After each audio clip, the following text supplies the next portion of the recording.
Do'stlar, yejavikalar haqida gaplashamiz. 2026-yil 21-iyul sanasida yejavikalarda terim jarayoniga kelganmiz o'rtoqlar. Buni qaranglar-da.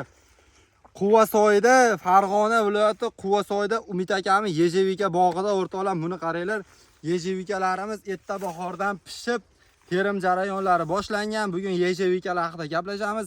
Yejavikalarda terim jarayoniga kelganmiz. Buni qaranglar, yejavikani ko'rsatib qo'yinda holatini. Yejavika o'zi nimaga foyda deganlarga o'rtoqlar, koni foyda, sahrga, qandli diabetga, juda ko'p narsalarga bu yejavikalarimiz foyda bo'ladi.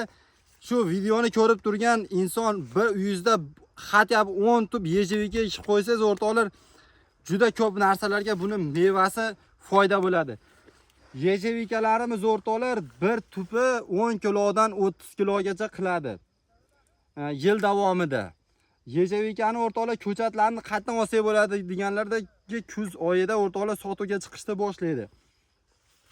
Yejavikalarimiz o'rtoqlar ko'proq qaysi davlatlarga eksport bo'ladi deganlarga birinchi o'rinda Qozog'istonga eksport bo'ladi, Rossiyaga va chet ellarga eksport bo'ladi o'rtoqlar. Bu o'zi aslan o'zi ichki bozorlarda ham juda ko'p sotiladigan mevalar turkumiga kiradi.